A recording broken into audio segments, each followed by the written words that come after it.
Hello Sagittarius, welcome back to my channel if you're returning. If you're new, welcome. I hope you enjoyed the reading. This will be your life reading. Because you've got here sensitivity, White Tara. So you are becoming increasingly sensitive. Avoid harsh relationships, environments, situations, and chemicals. So anything triggering in your life, whether it's a memory or an old behavior or a substance or something you're watching or listening to, people, it could even be a workplace, whatever it is. You're on the ascension path, okay? And ascension means letting go of things that you cannot take with you into a higher vibration.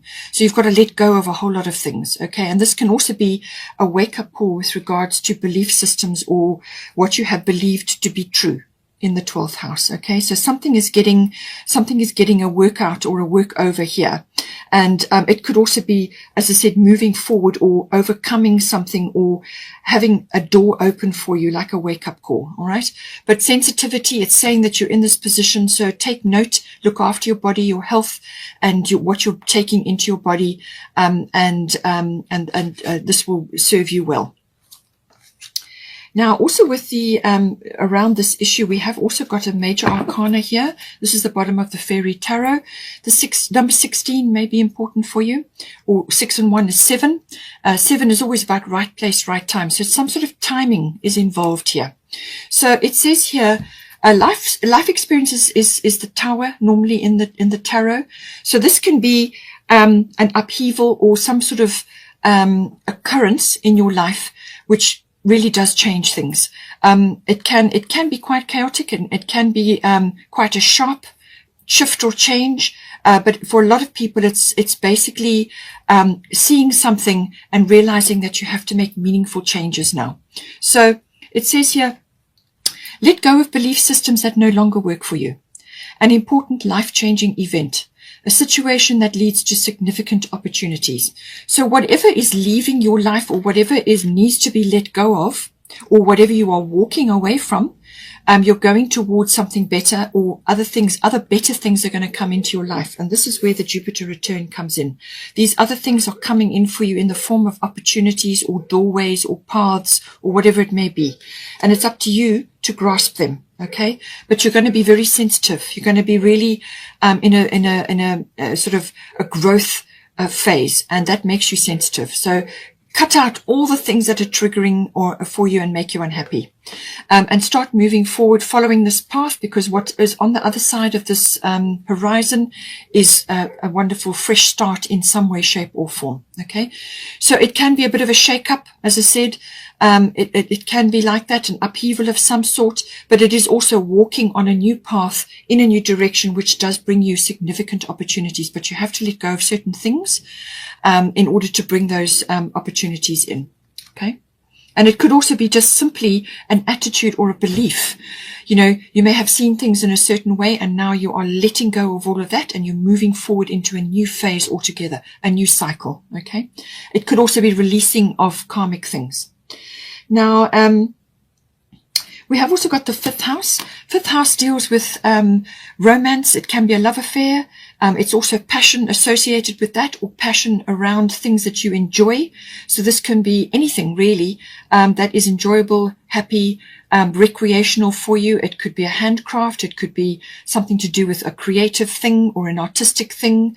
It could be the entertainment industry. It could be stage work. It could be any kind of performance. Anything associated with that.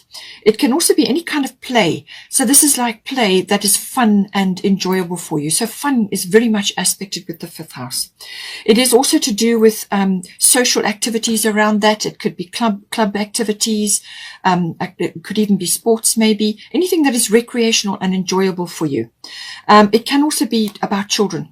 So children seems to be coming in here. So if it may not be your own children, it could be another child or children that you're associated with if you don't have any.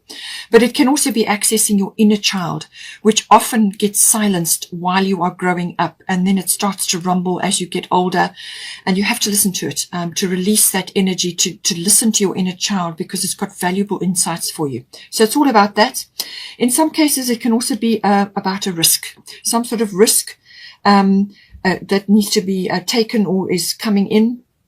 This could be associated with your children or children that you are connected to, or it could be to do with you. Maybe you're listening to your inner child and taking a risk, or it could be something else, a creative project, as I said, or a love affair, or some sort of passion that you have, or it's to do with a project or something to do with stage work or entertainment, as I said. So at the bottom, you've got Venus, which can also be about the entertainment, beauty, artistic, creative industry. All of that comes in under Venus. Anything beautiful comes in under Venus. But Venus is also very much about love. So this could very much be about a love affair. It can also be associated with monetary things. But it is also about refinement of some sort. So some sort of refinement of your ideals or your love language or your ability to love. Or it's sort of refinement around the beautiful things in your life or things that you want to create in your life, you know. But Venus rules all handcrafts and beautiful things and the creation of beautiful things, the beauty industry, and also to do with the arts and any kind of arts, you know, whether it's stage work or whatever it may be. The arts in general could even be dance, and then also all creative things come in under Venus. So now at the top, you've got Athena, inner wisdom. She says, you know what to do. Trust your inner wisdom and take appropriate action without delay. So inner wisdom. So there's a full moon here. So the full moon, as I said, is coming up. Now for you, it will be the 17th of Jan. Now it's in Cancer. So this is going to be important in some form here. So the 17th of Jan, and it will be squaring to Pluto in Capricorn. So this is going to be a push and pull between your personal or home life or domestic life and the world outside home, or it could be career. There could be a push and a pull there, some sort of something that needs to be worked out. But it could also be to do, obviously associated around children and the home, domestic things. And then the day after that, we have Uranus going direct. Now, Uranus has been retrograde for some time in Taurus.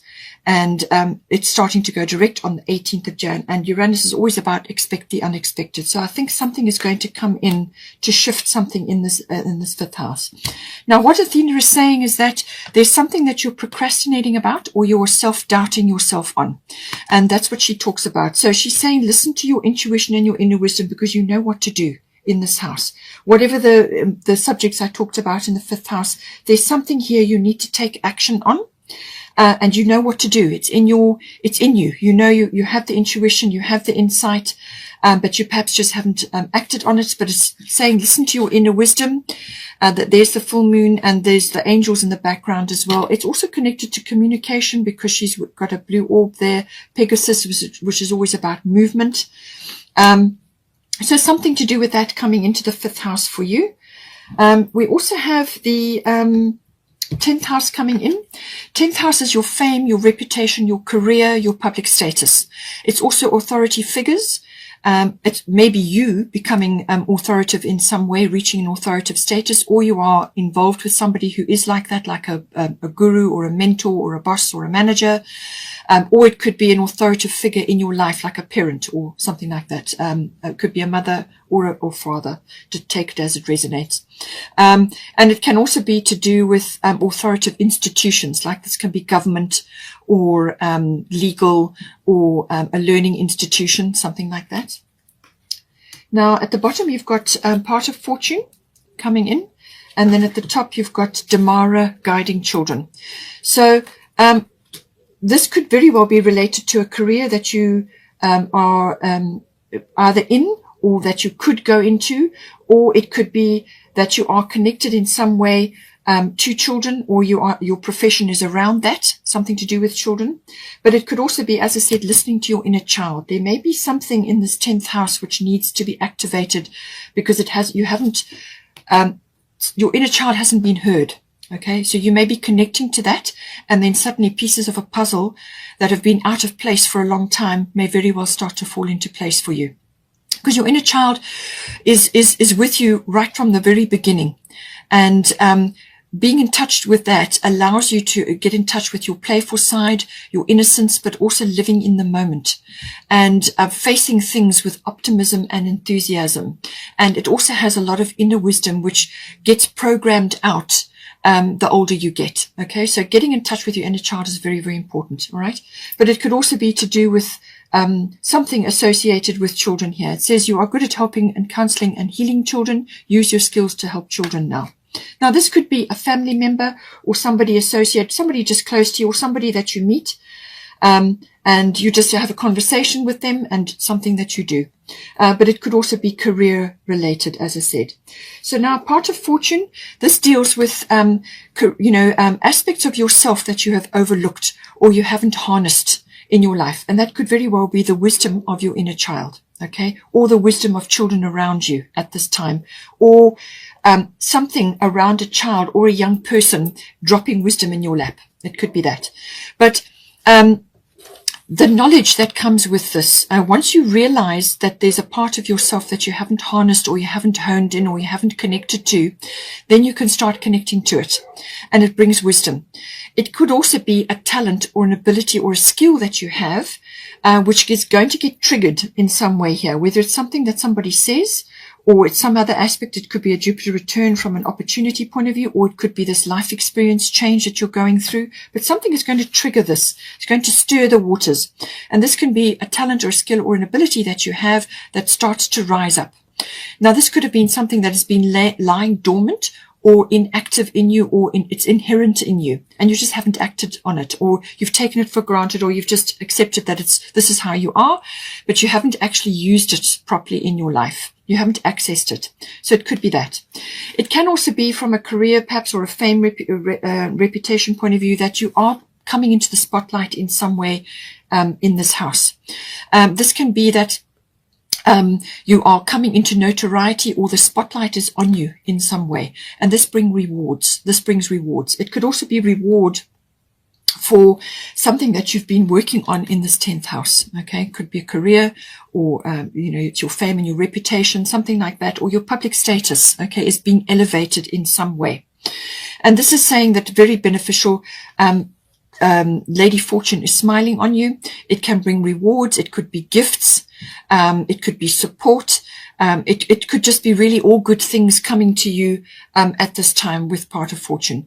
It could also be that as a result of you seeing a talent or an ability, or listening to some aspect of yourself that you haven't accessed prior to now, this rising up in you, you can actually use that as a skill going forward. So you can monetize it by learning more about it, or you could study something more to do with that and create a new profession or a new way of life or another skill around that, or hone that skill. Okay. So all of these things, it's a very, very beneficial card. It's also a destiny and a fate card. Okay. So something is going to get stirred up in this house. Now we have got the detail card. So I feel that to do with this 10th house, there is something coming in, or it could be to do with an opportunity, which is either coming back to you from the past, bearing fruit, or it's an opportunity that's coming for you now, and you're going to get the chance to go after a number of things. But there will be some details here. As I said, with the Jupiter return, it's a fast-moving energy. You've also got grand trine blessings, and this is about steering your ship. Even though you've got blessings coming to you and opportunities, you still have to steer your ship. You still have to finish what you start under this energy, and you have to bring that blessing or that benefit home. And there's something to do around detail to do with that. So there's something fine print or small that you need to look at. Perhaps it's planning, because it's to do with the 10th house possibly. See how it comes in for you. Now, to do with this guiding children, because you've got the 5th house, as I said, children may be aspected, but it could be a relative or somebody you meet, or it could just be represented by somebody that you are in contact with. Now, the Princess of Winter can be a young person.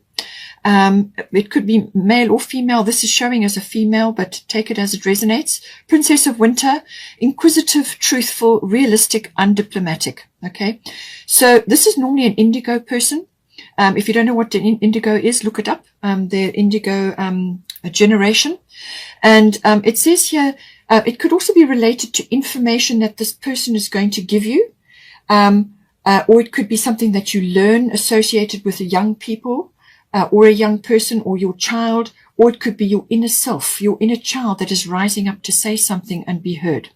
So information that can help you, but which may also be difficult to hear. Speaking the truth with kindness. An indigo child or adult. It can also be that you are an indigo and you've never accessed this as part of yourself, which could be the part of fortune. This could be some aspect of yourself as an indigo warrior or as an indigo person, and now this is being triggered and that's now rising up. Okay, so the indigos say it like it is. They're rebels. This person can be quite sharp-tongued, but very direct. And they see things very clearly. The Princess of Winter is the Princess of Swords. So this is all about air. It's about communication and words and so on. Okay. But it can also be communication that you have been waiting on, or that suddenly moves forward. Some situation suddenly moves forward, or you get communication that comes in unexpectedly, but it could be a little bit sharp. All right. But something may just move forward quickly, unexpectedly, or it could be an unpredictable situation that rises up in some factor here. And maybe this is where your inner wisdom is coming in. So you know what to do, and you're going to know what to do, how to handle the situation. If you have been working very hard at something for over a long period of time and you're kind of feeling a little bit jaded, it may be that you need to give your inner child a bit of an airing and go and do something which is playful and fun and enjoyable. And this is why you've got the 5th house.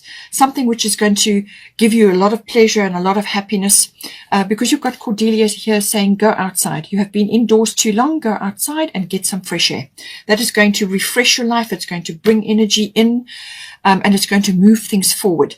If you are trying to manifest something here, then it's saying that it's a good possibility that in the month of May, this manifestation could come in. So this could be something that you've been working on in your 12th house, or it could be to do with a love affair or a child-related thing or a creative project, or it's a career aspect. But something that you're trying to manifest here, you need to get into nature, get outdoors, get next to the ocean or next to a water body, enjoy nature, the nature kingdom, the floral kingdom, and get some fresh air. And that's going to invigorate you and bring you fresh ideas. And something that you're trying to manifest, could be in the month of May. Then finally, we have Grand Trine Blessings. So another beautiful card coming in. This is kind of very connected to the Jupiter return. Grand Trine is saying that obstacles or problems that you've had or you have been facing, this can be hurdles or obstacles or blocks in your path, are going to be lifted away or removed. They're just going to dissolve possibly as well. So, and you're going to have flow. There's going to be a nice flow of energy. Things are going to start moving forward. It could very well, as I said, be delivered by this person, or it's something that suddenly changes. Or it could be that you have been through a tower or a life experience and now you're coming out the other end and you are moving forward to pick up your new opportunities. But whatever it is, it's saying that there's flow, there's movement, there's energy, and you just got to go with it. All right. It could also be that you are completing or finishing something, or you are getting closure on something. And you go through, once you've done that, then you've got that little period where you take a break, you take a rest, you get outdoors, you go into nature, and then you start to look around, or you start moving forward with your next project. But harmony, completion, forward movement, blessings, benefits, rewards, even notoriety may be coming in for you, but it's a blessing and very, very good for you. Okay, Sagittarius, hope you enjoyed that. Please take care. Stay on for the love reading. Otherwise, take care, and I will see you next time.